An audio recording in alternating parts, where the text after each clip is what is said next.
Hello there, what is going on everybody? Today we're going to be talking about Lucasfilm Games. You may have seen Lucasfilm Games floating around in the headlines and you're probably wondering what's going on.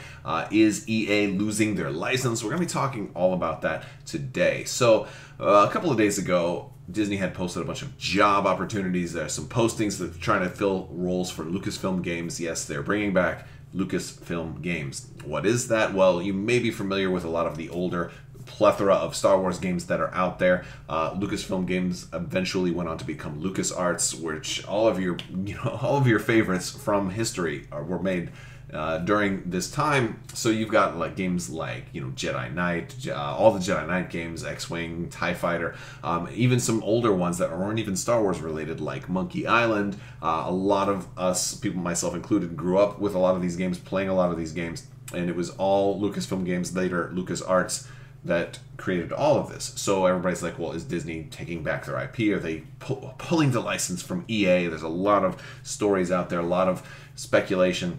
I don't think there's any evidence to suggest that at all, especially since the Star Wars Jedi Fallen Order is coming out or being revealed at Star Wars Celebration. I don't think they would want to kill something like that right before they announce it.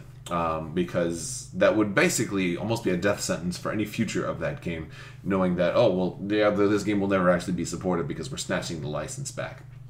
So what it does look like is that they are just forming Lucasfilm Games and staffing Lucasfilm Games to have better supervisory control of the IP as it applies to that license that EA has to those games that are being made under the Lucasfilm IP and all of that stuff that goes along with this. So in theory, this would also apply to like Indiana Jones games or Willow games or anything else that happens to come under Lucasfilm. So, but obviously Star Wars being the biggest cash cow here and the most popular IP. So what does this mean? Well, this certainly could eventually mean that they take the rights back from EA, but this isn't exactly a direct correlation to that. It's more like maybe the first step in that direction, but there is certainly no indication that they're taking their video game license for Star Wars away from them today. Doesn't even mean that that's necessarily going to happen, but I think it's certainly an eye-opener for, hey, maybe they could. If they want to have greater supervisory control and greater, creative control over their IP, then this is probably one step for them to be able to do that. So, EA being things like Battlefront 2 being like the only game in the past couple of years, maybe they want a greater capacity of more product out there, or B, maybe they didn't like some decisions that were made with Battlefront 2, like all those loot boxes and targeting children and gambling, and all of that is definitely not something that Disney wants this Star Wars license to be doing, or really any of their properties to be doing. So that makes sense. But it may also have a lot to do with all the new Star Wars eras and shows and things that are coming out. There's so much that's going to be announced this year that's going to be coming out between this year and next year. They may want greater control over what content patches get pushed in games, because if you're a Star Wars gamer or a gamer that likes to play Star Wars games, one thing you will notice, and the trend has been, is that when something new is out, that tends to also follow suit in the games. So a lot of new things just happen to coincide, and this it also applies to tabletop games as well, and that's one place that I'm going to be going.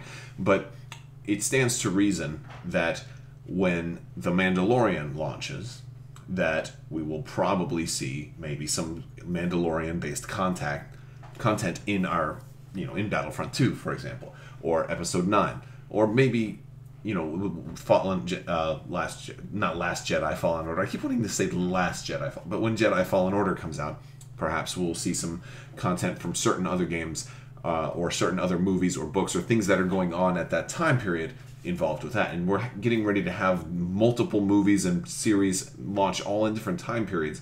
And I think they're also trying to control any continuity issues that the games can potentially create, especially since they have basically made the games like Battlefront 2 canon. When we see like Iden Versio showing up in other media also, and so they're basically making this stuff canon, and so I think they want to take greater control over that. So I don't really have any problem with that. I think it's very exciting in hopes that they will maybe either pull the license back from EA or just pull at least the exclusive license back from EA.